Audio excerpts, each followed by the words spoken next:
This is a presentation from the Supernaut Network.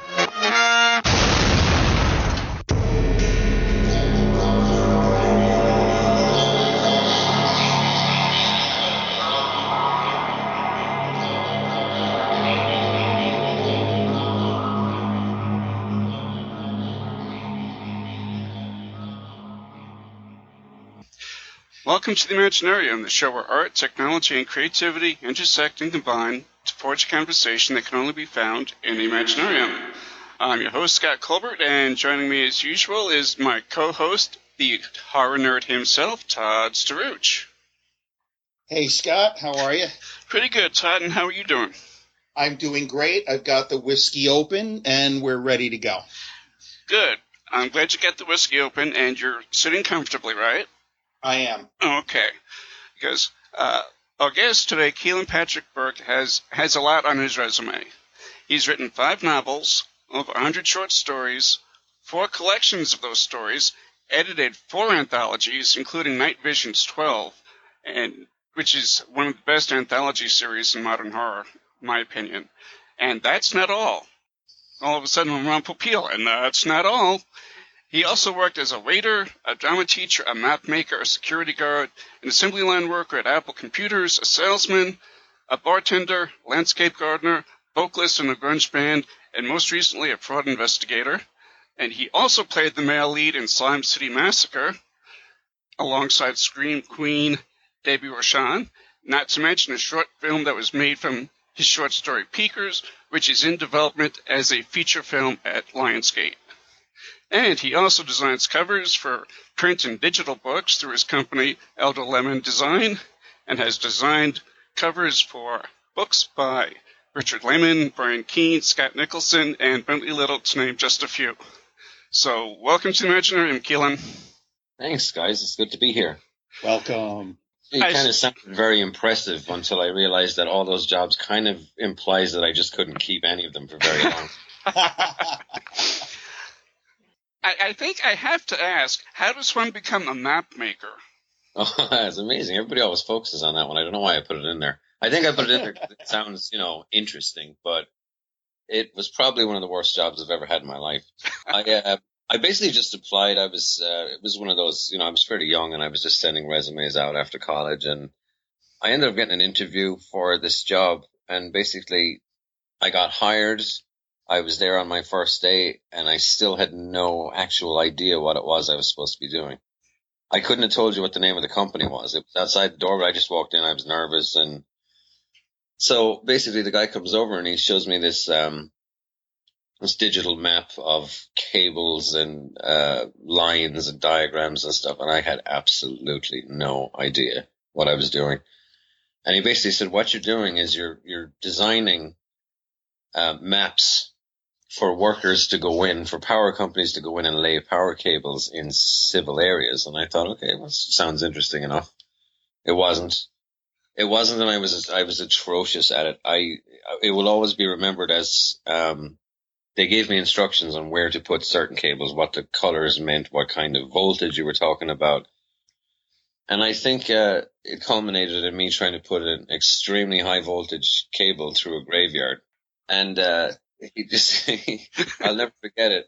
In the same breath that he fired me, he asked me, he said, you'll be the first person that I've ever let go for trying to reanimate the dead. And I said, well, unless I'm mistaken, I didn't see it prohibited in the rules that we couldn't. There's about 7 million rules, but I don't see anything about raising my own zombie army. So let's just be mutually respectful and I'll just walk out. Best but I story found out ever. What I never found out was actually if they ever ended up using that map and trying to reanimate the dead. That's kind of been bugging me for about 20 years now.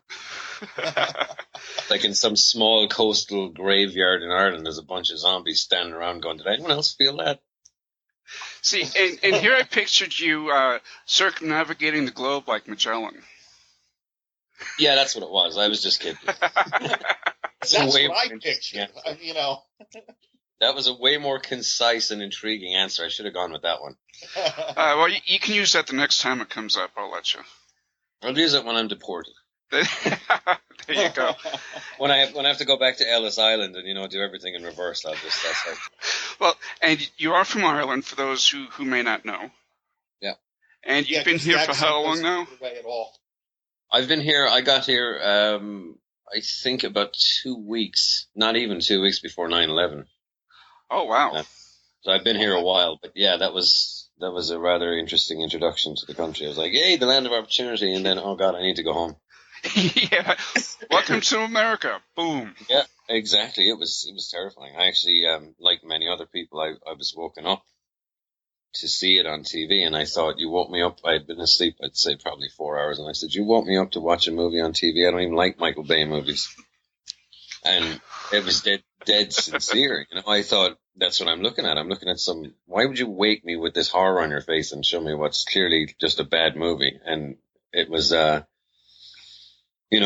for everyone else, it was certainly an awakening experience in many ways. And, it's a hard thing to shake.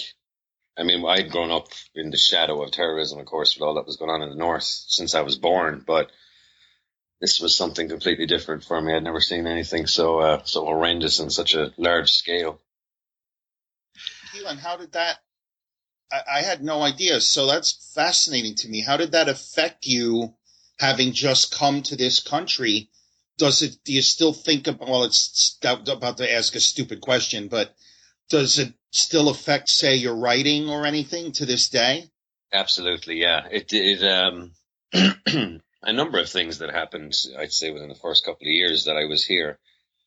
Definitely kind of, we'll say when I came here, I was very naive. I came from a small town in Ireland, and America was enormous. Ohio itself was enormous. It was all, big, wide open country, the land of the free, everything. I believed everything I'd been told, but that event and events that followed with the Gulf War and everything certainly kind of made the world feel really small and insular and dangerous, where the irony being that I came from a smaller country with just as much violence kind of perpetuated up in the north, but I never felt that kind of threat. There was a certain level of distance, which is funny because, you can, in 8 hours, you can be at the epicenter of that violence.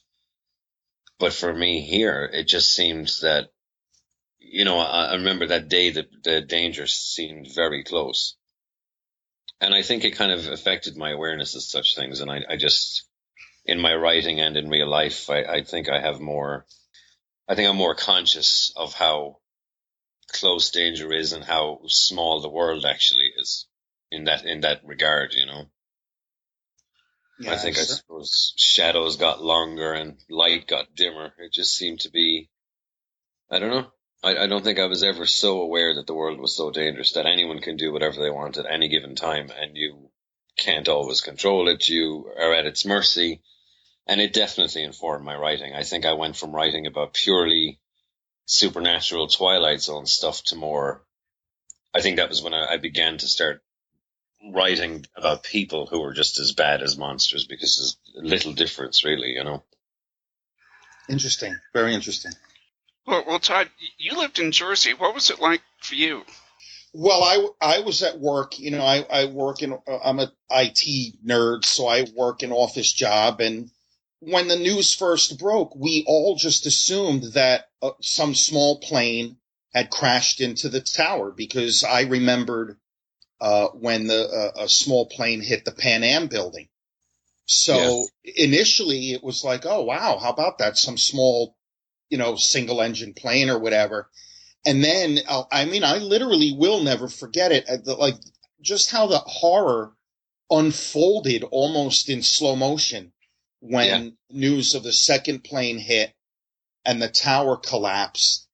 And, Kealan, what you said resonates with me, because growing up in a suburb of New York, I grew up in the shadow of New York City. But again, you from Ireland, terrorism was sort of a daily news thing for us. We were very insulated from it. And then it landed on our shores, and it was quite a wake-up call for me as well. Yeah, I think it's like, I've watched a lot of documentaries on the various wars, and what always struck me about Pearl Harbor was that I think up until that moment, the threat always seemed to be restricted to beyond the borders. And when invaders come, it just doesn't seem like a natural progression. It doesn't seem like something that's ever likely. And when you get, when something like 9/11 happens, you think it has to be an accident. It has to be something horrific, but, nothing that's related to a greater threat. And the minute you realize it isn't, your whole perspective, I think, on life has to change. It's something that I found hard to just wrap my mind around. I was woken up to it as well. I was getting ready for work, and I was working at Wells Fargo at the time, which had offices in one of the towers. Yeah. And when I got into work, I mean, it was bedlam because, the news reports were coming in. Nobody really knew anything concrete. People had been saying the Pentagon had been hit, the White House had been hit. Even just thinking about it now, I get chills just remembering that chaos and that fear. And it was so palpable in the office. And, everybody went home because there's really, nobody could do work. No, so, nobody's going to work like that and like that way. And I mean, then at that time, the extent of the threat still wasn't clear. Exactly. I mean, when you get these reports coming in of other places, like, the White House, Pentagon, planes going down left, right, and center, you start to think this could be a major invasion. It might not stop. There might be no way to stop it. This could be the end. I mean, you literally, and you don't think that it's a ridiculous fear. I think we don't live here, and, even in Ireland, we never lived in a kind of a situation where it seemed like a viable threat. It was always some countries fighting another country. We go in and help them or squash that threat, and then it's over. You don't expect it to come to you. And I mean, like I said, even on a smaller scale in Ireland, you just thought it was restricted to the north. They didn't seem to have a reason to come down to the south. So we always felt more or less protected. But I mean, that only lasts until it isn't the case anymore, and there's never a warning. It just happens. Well, let's segue into something. I'm sorry, Todd, did you have a question? No, I think I predicted what you were going to say. On to something a little more positive, maybe. Let's talk about Timmy Quinn, because I think that's probably what I would say maybe what you're best known for is the Timmy Quinn series. Yeah, it's pretty much where it started for me. I mean, I'd written a bunch of short stories, and I think I had a collection out by that time. Not a very good one, but I was trying to find my voice and my style, and trying to shake off the very obvious influences and just go my own way. But I think that Timmy Quinn novella was where it began, where I started realizing what I wanted to write and how to write it. And excuse me, it resonated with people, I think, because it's very much rooted in American culture and American childhood, not just limited to American. I mean, I wrote it kind of influenced by my own childhood as well, back when every free moment you had was spent outdoors and exploring and looking for treasure, digging holes, getting lost in the woods, coming back, having your mom try to, the challenge of trying to get under your mom's hand while she tried to swat you in the back of the head because you were an hour late, going everywhere on your bicycle, and that was the only thing that mattered, getting on your bike and just riding as far as you could until the sun started to go down. And all that kind of stuff. And at the time I was living in an old farmhouse in Delaware, Ohio, and I was kind of struggling for ideas, actually. The well was starting to run dry. I was getting frustrated, and I looked out the window and I saw my stepson and his best friend, and they were, I think, 9 at the time, walking in the big long weeds in the field that bordered our property, and they'd shovels.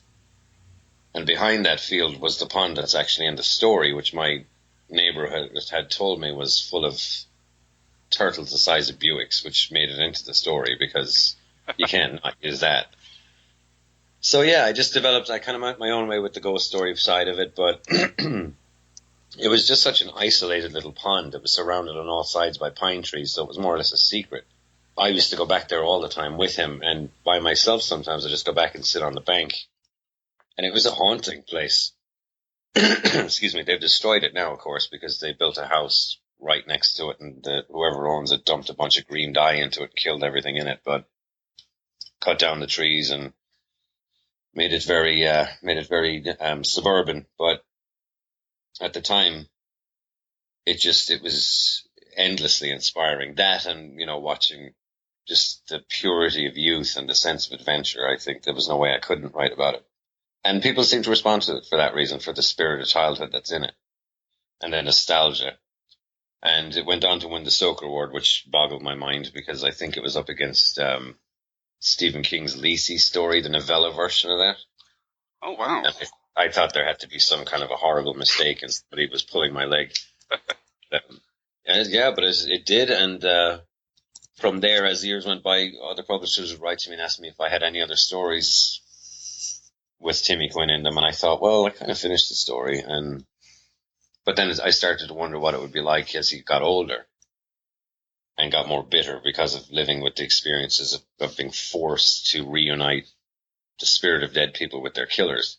That's going to take a toll. Obviously, you're going to be popping some antidepressants for a while. And the series ends up kind of following him every 10 years to see where he is. And I finished it after kind of a 2-year hiatus from it. I came back and finished it with a novel-length book called Nemesis, which closed the door on it.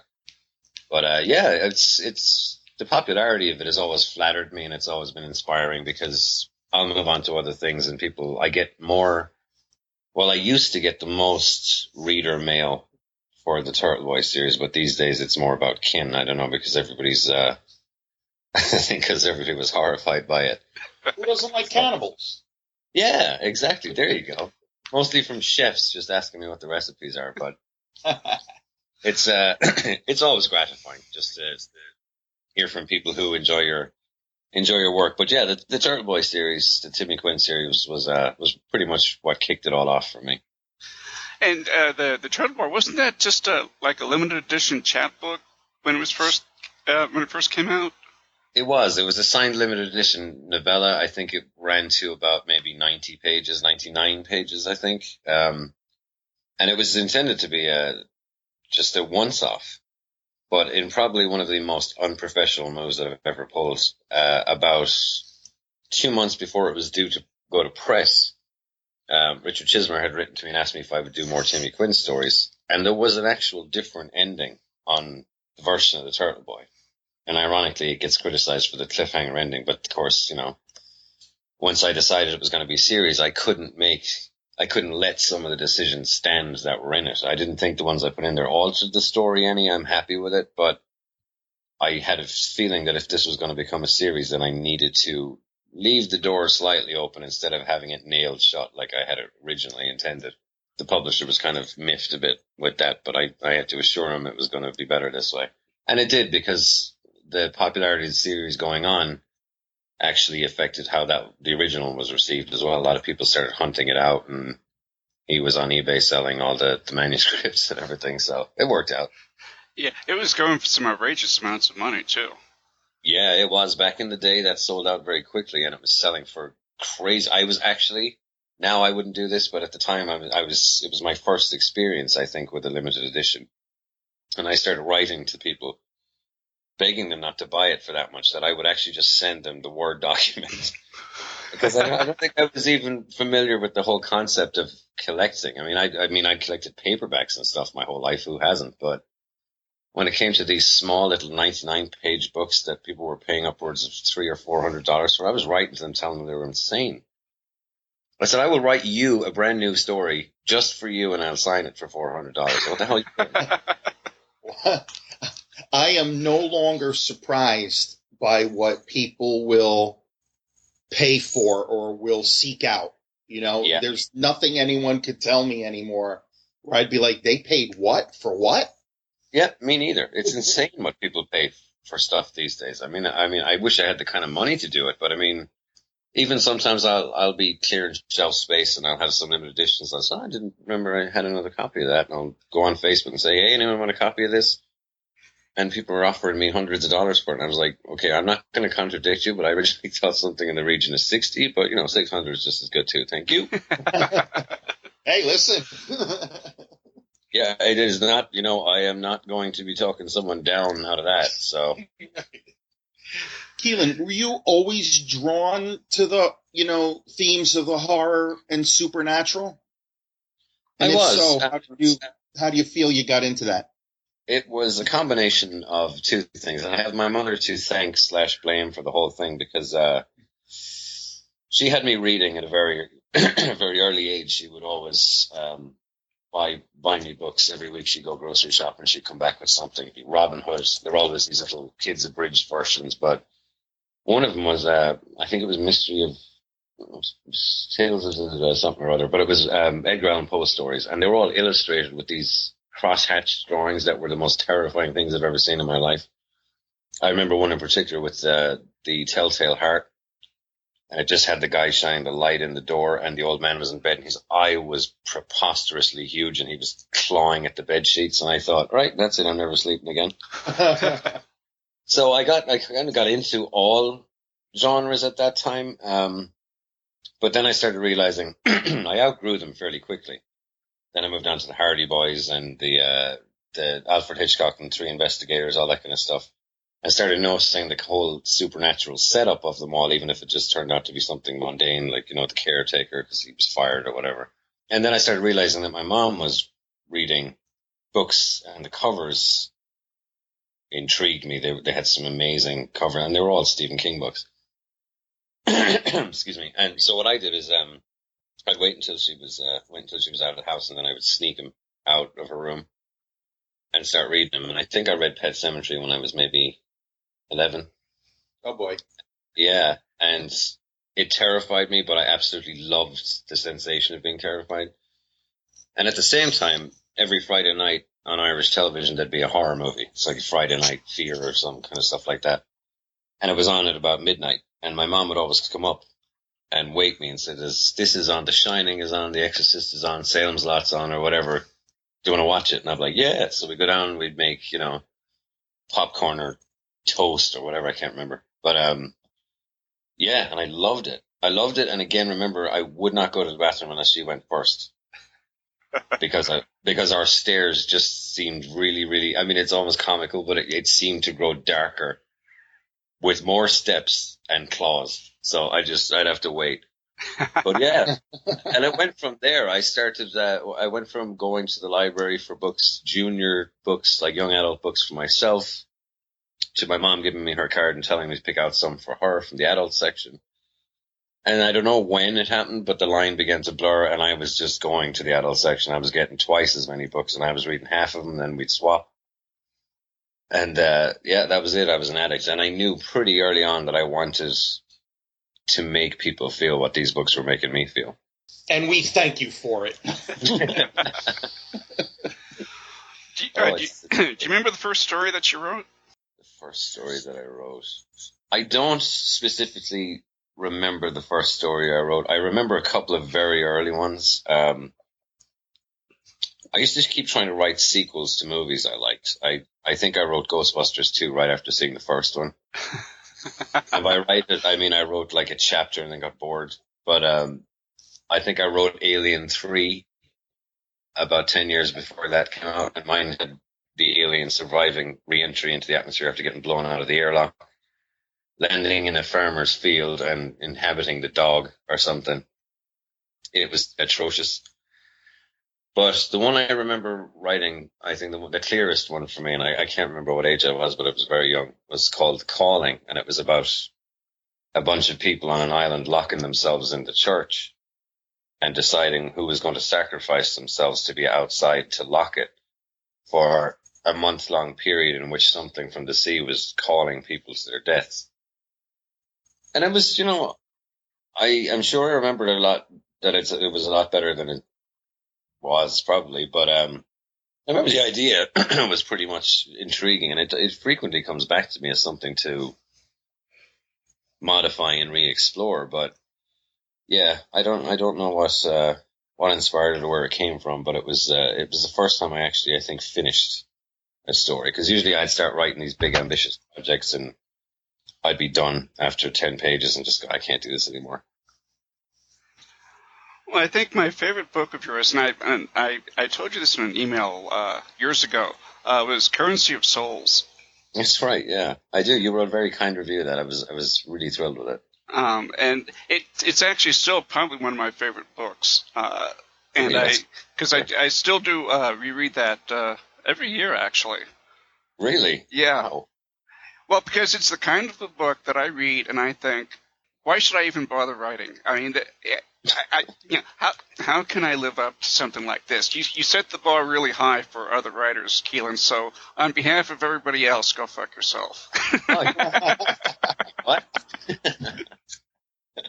Well, I don't do it for that purpose. I'll tell you that, because I mean, I feel exactly the same. The books I read, I really just want to snap my pencils in half and just bury myself under the bedclothes. But that's kind of, it motivates me though as well. It's like you'll read some. I mean, the last couple of books I read, I think were Dennis Lehan's last one, Josh Malerman's Bird Box, Andy Weird's The Martian, and I would say all three of those would blow anything of mine out of the water. And I don't say that for modesty. I say it because I genuinely believe it, and that doesn't upset me. What it does is go, yeah, for now. I've got books in me that I think if I ever get them written down, well, then I'll hold my head up high with those people. But for now, I'm still trying to work my way up the ladder to that book that I can sit there and go, it may not be a masterpiece to anybody else, but in terms of what I think I can accomplish, it's my masterpiece. And now I can die. Have you ever looked back at anything and thought, what was I thinking when I wrote that? Everything. I do in some ways. I mean, there's this stuff that I'm very surprised by in a great way, where I kind of wince. Like if I'm writing a follow-up to something, or I want to refer to something, some other worlds that I've worked in, I'll go back and reread things, and I'm always very, very reluctant to do that. I know I have to, and I really don't want to, because I'm sure all I will do is wince my way through it going, oh God, now I would have written that so much better. I would have written that so differently. But there's a couple of them that actually, every time I expect to be depressed after reading them, they work as kind of instances where I think I got it right, and I wouldn't change them. But I would say that that's 10% of the time, and the other 90, I'm mortified. I just think, what was I? Oh my God, I was just. It's like I'm standing over myself as this little pathetic son of a bitch just hacking away into the midnight hours, and I'm behind him going, pull it back. No, don't say that. That's purple prose. Oh, you fucking idiot.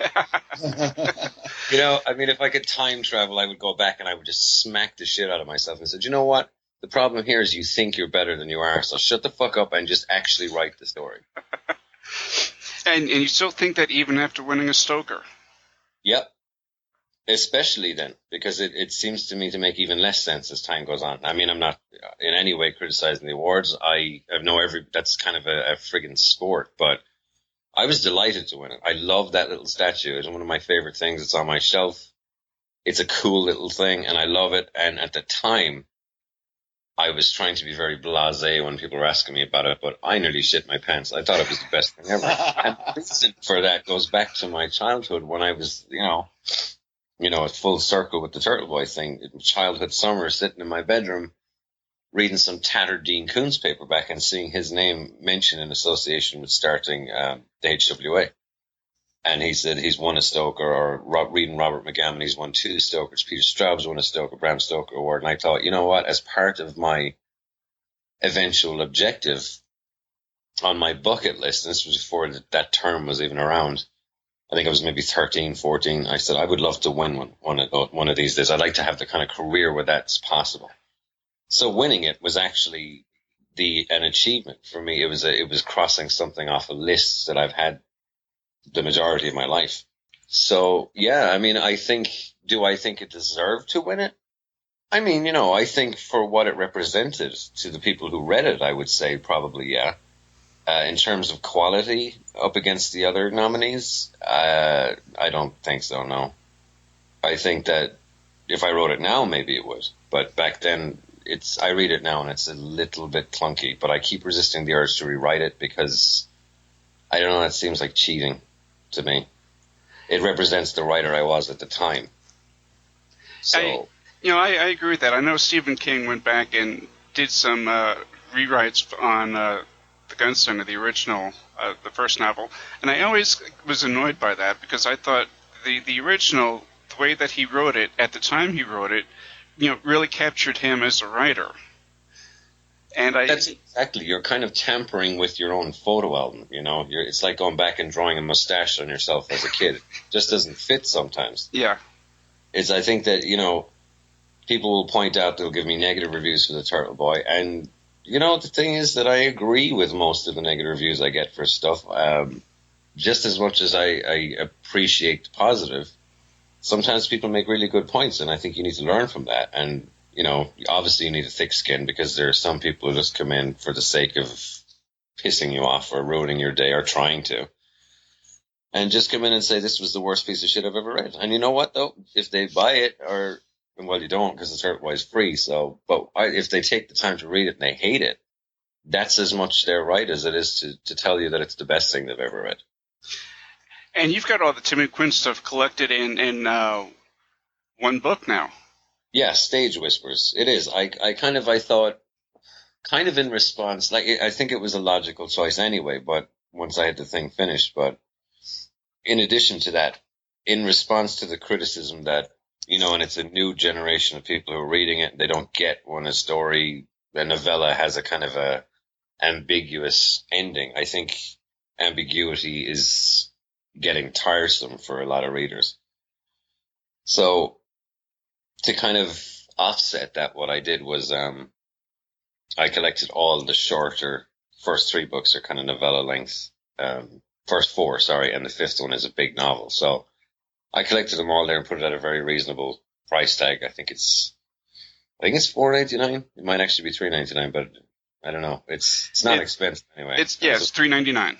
$3.99, yeah, and that's for 200,000 words, I think. So there's a lot of reading in it, and I think that if somebody reads The Turtle Boy and it's free, so it doesn't cost you anything, and they dig it, but they don't like the idea of being led down the cookie trail to be buying all these books, they can just buy the one and save while they're doing it, because I think you save about $3 or $4 that way. And you don't think you're cutting your own throat doing that? I cut my own throat daily. I'm actually, you know what? I mean, I need to make a living off it, but at the same time,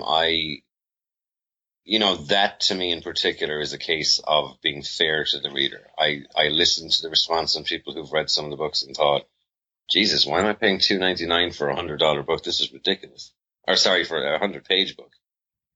And I think, well, that's kind of where it started for me. I was learning as I went. I worked with different publishers just to suss out their style, see where I was happy, and it was a discovery process. It should be the same for you, but if you don't appreciate the way it's done, well, you have another option now as well, and it's not going to cost you an arm and a leg. And you do, before we leave your books for a minute, you do a lot of self-publishing for your short stories. Yeah, I do. What I will do generally is I will write a story, it'll come to me, because the process is generally that I have a lot that I owe editors or anthologies or magazines or stuff like that. But sometimes if I write something that doesn't fit for any of the ones I've been asked, and that is just like typical writer's stubborn brain, where, write a story about vampires for this one, werewolves for that one, ghosts for that one, and I end up writing a fucking story about robots, which was not what was planned, just came out. I'm like, well, great, now I can't sell this anywhere. So what I'll do is sometimes I will put it up there more as an experiment and see how it does, because short stories are a tough sell. But by that same token, then once you get enough of them, through the regular publishing routes and through self-publishing, I'll just collect them all together and sell it as a collection to a different publisher. So, I mean, I don't consider it a loss. It's more like an experiment, really, more than anything. Kealan, we talked about this a little bit before the show. You were in a movie that I liked. You played the lead role in a movie called Slime City Massacre with a friend of mine, Debbie Rochon. What kind of an experience was it, acting in a movie and having to act out something that someone else had written. Tell me a little bit about that experience.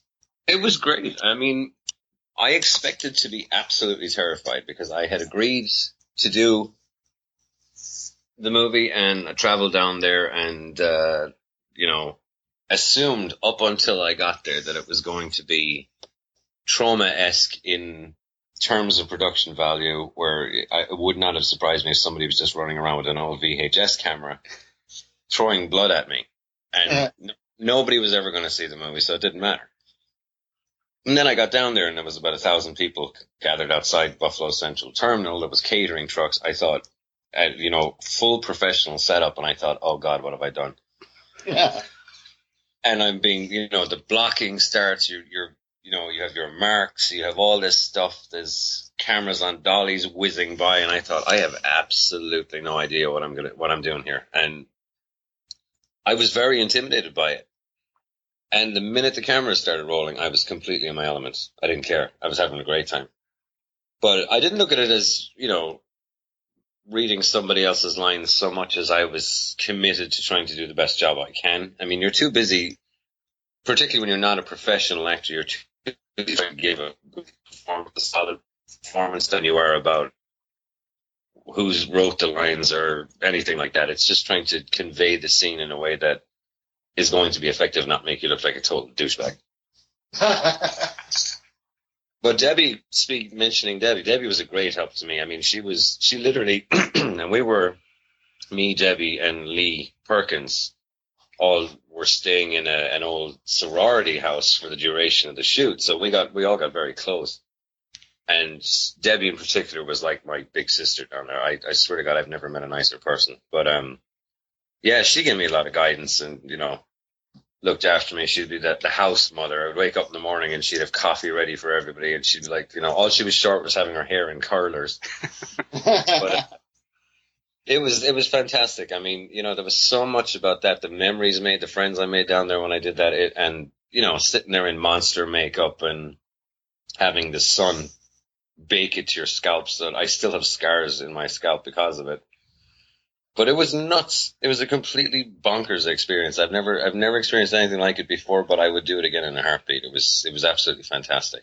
And Greg is a good writer. I mean, it's his thing. I mean, to go back to your original question, it was so much fun. What he had written was so much fun that it was easy to do it. But like I said, I just was trying to watch the job that I did on it, because I was aware that I was outclassed by pretty much everyone I was surrounded by. So, yeah, but I mean, it was great. And also, Greg was very open to me writing scenes myself. There's a couple of short scenes between me and Jen at the time that I wrote specifically to try and explain things we hadn't been able to film because of the time restraints or because of noise or whatever. So yeah, I mean, he was open to that as well. So some of the stuff I got to deliver, I had written myself, which was a cool experience too. Very cool. Does it make you want to try your hand at a screenplay? I've written a couple of them and I hate it. I'm absolutely useless at it. I don't like the process. It's like basically taking everything that you like about writing a novel and flushing it down the toilet. I very, very much envy people who can do that for a living, because they look at it with the same passion as we look at novels and things, and I completely get it. And I have great respect for it and seriousness. But I don't know. I've written a couple of them from start to finish, but A, I don't think they're very good, and B, I think it shows that I wouldn't say I don't like the process, to be completely honest. I just think it's that I'm not very good at it. I find it very hard to rein it in and stop the pontificating and the over-explaining and the descriptive passages. I can't just say, man walks into room, drops dead. Woman finds him. Oh no, she says. No, there's no she says. Oh no. See what I mean? I can't even describe it properly.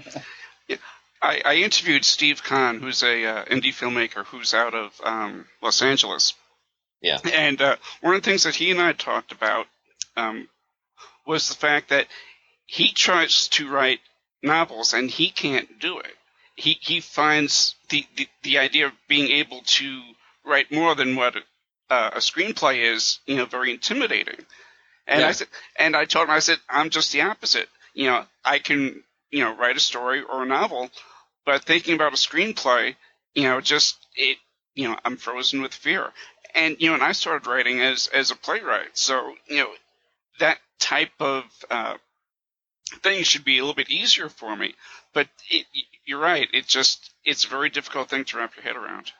Yeah, it is. That's exactly it. And that's a very good point you made, because I've talked to a lot of screenwriters who have said that exact thing. They said, well, I write a screenplay, and if it doesn't sell, I can always turn it into a novel. But then they tell me that they've been saying that for 20 years and have never done it, because they'll sit down and try and immediately just get terrified by the prospect of it, and they start getting confused, and you'll see sometimes that a fairly big horror screenwriter will come out with a novel, and they're always invariably pared down, which can be the greatest benefit if you can master both forms. Because I think, and Richard Chismer once said this to me, that the thing he learned about writing is going from writing books to writing screenplays and back again, was that screenplays teaches you restraint. Mm. You see, that's the thing that I don't have, is that I'll go in and I will spend 60 pages describing a shoelace.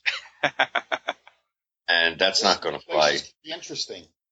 Yeah, they can be. I mean, if you imagine that you set the entire story inside the fibers of the shoelace, you see, there you go. Sci-fi. Look, I'm a computer guy. I'm lucky I can write my own name. So an 8-hour movie about a shoelace, that could be an Andy Warhol movie. It could, or what's his name? Mark Danielewski's, one of his books. Oh, yeah. Yeah, 65 volumes about a shoelace, and you'll have to turn it upside down at various intervals. Now, you've Which, also by had... the way, I make fun of it, but that House of Leaves, I thought, is an absolute genius novel. That's probably one of the best horror novels of the last 30, 40 years, easily, for me. Yeah, me too. I mean, it actually, and I'll never forget, I was in my bedroom, I had the lamp on, and it's a nice warm light in there, it was lashing rain outside. Reading the book, I'm sitting up to turn the fucker over because I have to read the upside down parts, and I'm like, okay. And as I'm doing that, I cast a shadow with my elbow against the wall, and right near the door, another shadow moved that I have no idea where it came from. So the whole thing was actually starting to get to me. It reminded me of movies where, like In the Mouth of Madness or something, where you read enough of it that you start to go insane. Mm-hmm. So, and I absolutely, because this will tell you how insane I actually am, instead of being terrified by that, I embraced it. I was like, woohoo, it's a great book. It's driving me insane. It is, and it's one of the few books that scared the shit out of me that I haven't been able to read it since the first time. I'm telling you, and I recommend it to people, but I'm always a bit leery of recommending it because it is not an easy read. It is a commitment. I think it took me 3 months to get through it, and that was after putting it down twice. Yeah, it's certainly not an easy read, but it's a brilliant book. Oh yeah, I absolutely adored it. I would agree with your contention that it is one of the best of the last 30 years. It's an epic book, and it's very affecting. It can actually get to you, and it gets under your skin before you even realize that's what it's doing. Yeah, and the multi-layers, the multi-layered narrative, the ambiguity, the virtual insanity that's in there, the fucking around with the text all the way through it. I mean, I think I did actually at some point lose my mind while I was reading it, and that's awesome. Yeah. And, that really could have come off as being pretentious with the way that it was written in the circles and the way that he laid it out, but it works. It just works for that story. And that was my concern. I mean, I had read a lot of reviews before I picked it up, and I mean, it's an expensive book, so I thought, am I going to do this? Am I going to buy this thing and have me 10 pages in and realize that it's like pretentious pap? I don't know. So I got it anyway. I just was feeling magnanimous, and I came home, started reading it, and I think I read 200 pages by 6 o'clock that morning. I was still sitting up reading it, and my eyes were hurt, and I was seeing things. It was just fantastic. I mean, there's a hell of an endorsement, Hey, this book actually drove me mad. I'm writing this from a mental home right now. Put that on your cover. That's great. Yeah. Do you read Sutter Kane? Yeah, exactly. You know, that's what I look for, though. I have seen so many horror movies now that, the average jump scare is probably not going to get to me. Yeah. But a movie or a book that can really get under my skin and make me not want to turn out the light and go to sleep, that's what thrills me, Yeah, that exactly. adrenaline rush. Yeah, and I mean, it's rare that you'll find those, but when it's done well, it's just absolutely, it is. And I'd be exactly the same as you. I mean, I will trawl the new releases and, I'll be looking for the lesser known stuff. And I'll see things, and I'll look up some reviews, see what it was like on the festivals, do all that kind of thing. And if it appeals to me, I'll watch it. And usually it's, close but no cigar. But every now and again, there'll be something that will just have me kind of withdrawing into the couch, wincing, going, "Oh Jesus, I don't know why that bothers me, but it really does." And it'll stay with me. It's not something jumping at the screen. Although I do appreciate being scared if they do it well, because I'm expecting it so much that if they catch me off guard, I'm like, "Oh Jesus, okay, that was great." Yeah, that's. But I much prefer the old insidious crawl, friggin' gets under your skin, and you might not even realize it in the moment, but 20 minutes later, after the credits are rolling, you start thinking about it. You're like, "Oh, you know what? That really bothered me."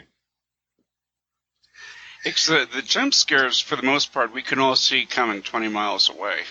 Exactly. Even the camera techniques at this point. Yep.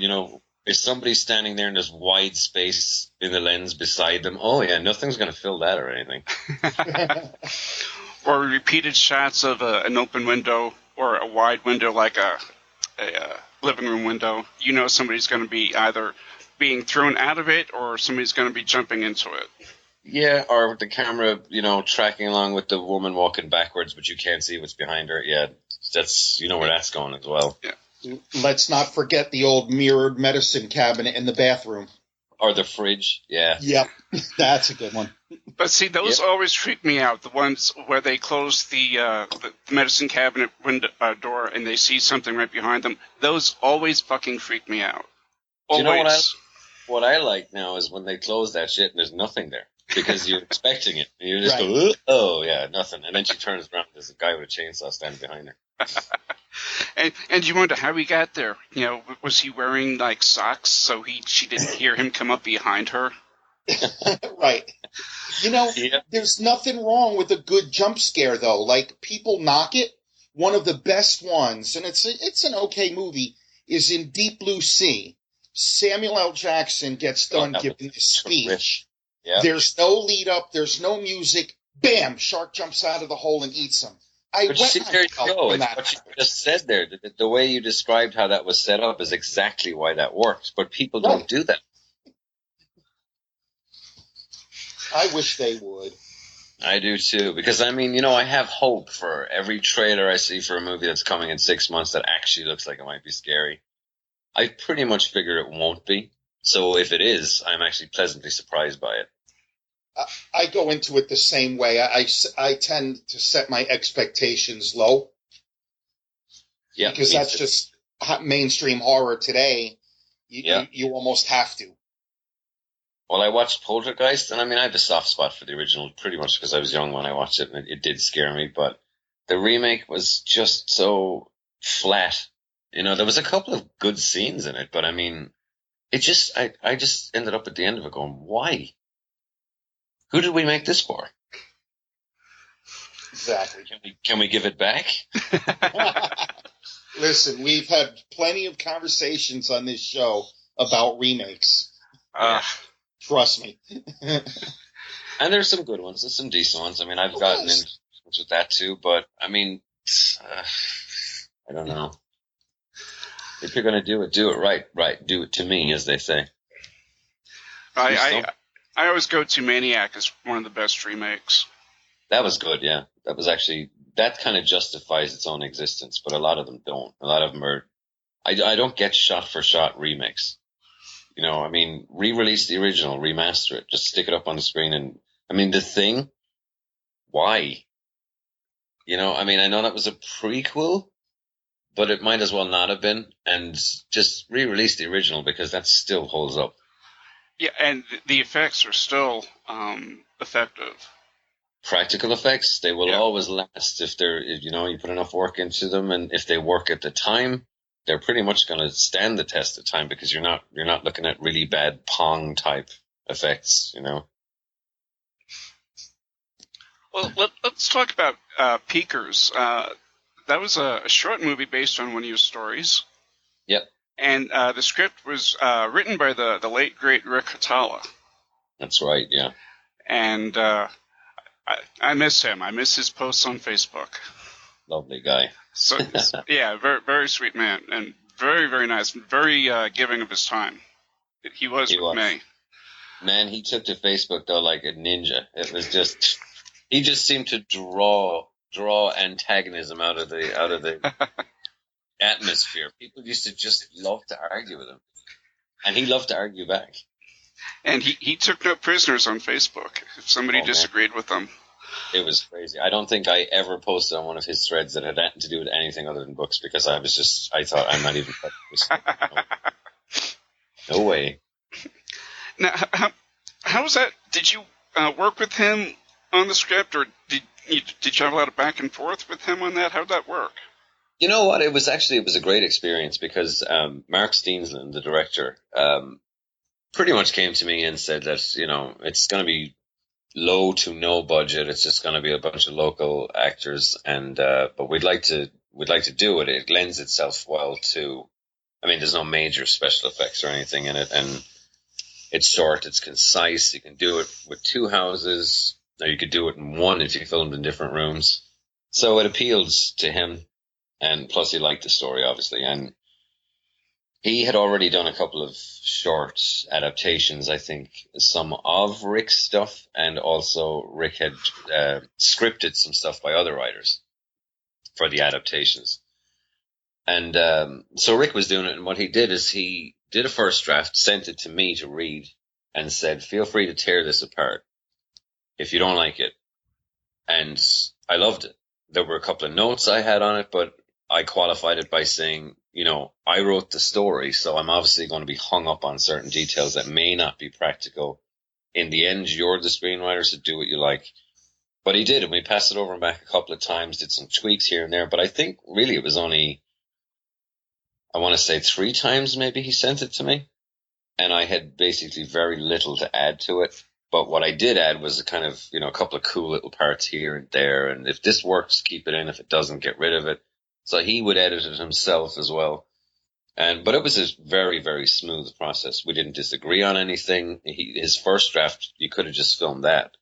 But we wanted to make it, knowing there was no budget, we wanted to make it as cool as we could. So, yeah, it was great. I loved it. And after that 3rd pass, he gave it to Mark, and they went to town.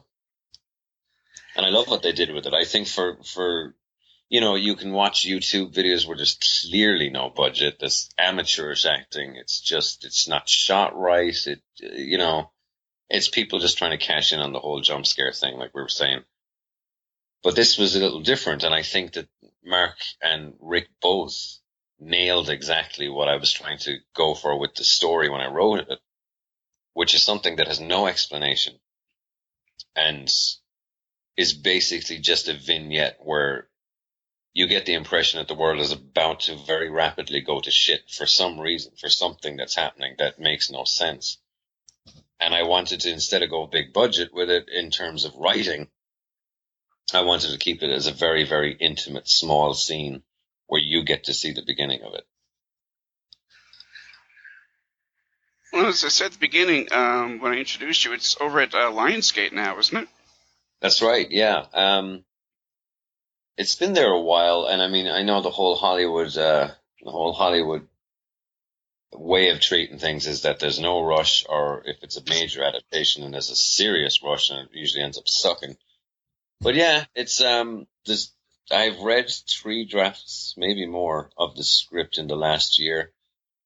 There's new screenwriters involved now, so it's going to, I think, completely change, and what they're going to do with it, I have no idea. So I kind of went from having major input to having none. So it's out of my hands now, so if they make a big balls of it, at least I can say I had nothing to do with it. Yeah. I talked to T.M. Wright once a few years ago, and I was asking him about his film adaptation for Manhattan Ghost Story. Oh, and, that should have been a movie, yeah. Yeah, and I mean, he could have written a book about what happened with that in and of itself. But the long and the short of it for him was just take the money and run, because it originally had been cast with Richard Gere and I want to say Julia Roberts. Nice. And then the company that was going to fund it fell through because they had done Cutthroat Island. Oh, Jesus. And that sank the company, and of course it sank the movie. Then Ron Bass was supposed to be writing and directing it, and it went through a whole bunch of stuff for over a decade. And of course everybody else was getting money off of it, but Terry wasn't. Well, that's the thing. I mean, you get paid a nominal fee for the adaptation, for the right to adapt it, and then the big money comes when they start rolling on it. So, I mean, I could be sitting here in 10 years' time having another conversation with you guys and saying, yeah, they tell me any day now. It's frustrating because, you get really excited about it because it's that once-in-a-lifetime opportunity. Oh, my God, they're going to make a film of something of mine. That's fantastic. You get all excited. You start dreaming of who they're going to cast. You start seeing scripts, and the process is chugging along, and it really feels real.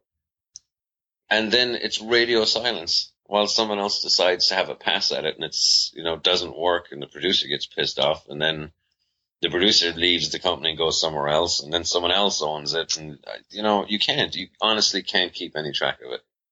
That has to be frustrating. It is, but like so many other things in this business, the only way to keep your sanity is just to get right in the next one. Write the next one, write the next better one, write whatever it is that you're passionate about, just focus on that and let other people fuck up whatever they want to fuck up, or make the movie your own. There is a way to keep your sanity, is what you're saying? No, I'm totally bullshit. I thought you're going to hear an alarm go off in a minute, and that means that my, this conjugal visit's over, and I'm going to have to go back into my cell. Well, we're going to just about wrap this up anyway. We try to keep it to about an hour. All right. I want to just mention you do some great cover work too. Oh, thanks. Yeah, I kind of got into that as just pretty much a cost-cutting measure, because I saw people were doing some beautiful covers, but I would inquire about them when I started doing putting up my own Kindle stuff, and I was looking at the market, and it was, oh yeah, for $900 we'll give you a fantastic professional New York grade cover, and I thought $900. I got paid, I think, $4 for the book I'm putting up there, so so I started doing my own, and the first, they were pretty okay, but I started teaching myself how to do it, and the various methods, and improving the quality of them. And then I had people come to me and ask me who did my covers, because they wanted to use that person. I said, well, I do them.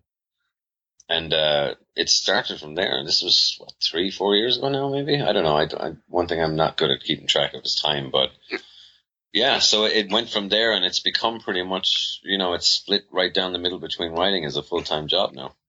Well, that's awesome. And that's just another great way to channel your creativity. Exactly. I mean, sometimes, particularly if I'm stuck on a plot point in a story and I need to just let it simmer for a while, there's nothing better than coming in and, using the other side of your brain and messing around with some haunted houses and junk. But yeah, I enjoy it. I mean, I enjoy it when it works. There's some covers where, I've got writers who write me with the most bizarre requests, and they're not horror writers. They just, a friend of mine told me you do covers, could you do mine? And I was like, yeah, sure, what is it? It's about an android horse on the moon who's addicted to Sudoku and has Tourette's. Can you do something with that? And I'm like, oh, Jesus. And those are always the most difficult, because I can't identify the genre. I can't identify the sanity or lack thereof of the author. I don't know. And then I will try it, get pretty good and close to what they want, and they'll hate it. And I'll go through 6 passes, and I'll quit. I'll go, you know what? I have no idea what the hell you want me to do for this book. I said, well, if you want to read it, it's like 700 pages long. I'm like, no, it's all right. I quit. Huh. Yeah. 700 pages of a Tourette's having horse addicted to Sudoku. Okay. Android on the moon. Oh, that's right. Where can I get that? Right in the mental home, right beside me. Put me there. Fantastic. Yeah. Any last questions, Todd? Yeah, Kealan, what are you working on currently? I'm working on it's an offshoot, a spin-off, we'll say, for want of a better word, of the Timmy Quinn series, which features his daughter, who has a whole other set of talents and consequently a whole other set of problems. And it's the first book. It's called Night Falls on Memory Lane. And it is the first book in a new series. And I'm actually loving it because it's a complete change of tone and pace from the Timmy Quinn stuff. I'm not so much dealing with ghosts anymore as I am with other things. So I won't spoil it, but it's basically the basic summation of it. The tagline would be that she can see people's memories by touching them. And she's hired basically to go to a small town in Pennsylvania where mass amnesia is basically killing off people one by one, and she has to try and figure out what's going on. Oh, interesting. I look forward to that one. Well, thank you. Yeah. When is that coming out? When I get it done. I'm about, I think, a quarter way through it. I was further along until I realized that I was quite happy with where it was going, but I had one of those bolt from the blue ideas that required me to restructure it in a great way. So I've gone back and I've essentially started rewriting it from the beginning, but there is about a little over a quarter of it done, but it's progressing nicely. So I'd say probably in the fall we'll see it all going well. Definitely fingers crossed on that. I'll be looking forward to it. Well, thanks, Scott. I appreciate it. And I appreciate you coming on the show, Kealan. It's been a pleasure. I've been looking forward to this all week. Excellent. Me too. Yeah, and any time. I'm almost happy to talk to you guys. Yeah, it was a great time. Thank you. You're welcome, Todd. Thanks for having me. All right, and we'll have links on the show page where you can find out more about Kealan's work, and we'll put links up for peekers on YouTube and a link for the ebook version of The Turtle Boy, which is free on there too. And I really heartily endorse reading The Turtle Boy, because then you're going to want to go out and read the rest of the books in the series. Excellent. Thanks, Scott. Good. And we'll have the usual social media links as well. And you can subscribe to the Imaginarium on iTunes, as well as rate and leave a review. And if you enjoy the show, check out our other podcasts on the Supernauts Network at thesupernauts.com, including Jailbait, my newest venture with the one and only Wade. He puts the hot and psychotic Radford. He keeps telling me to say that, so. And until next time, may all your journeys be filled with pure imagination.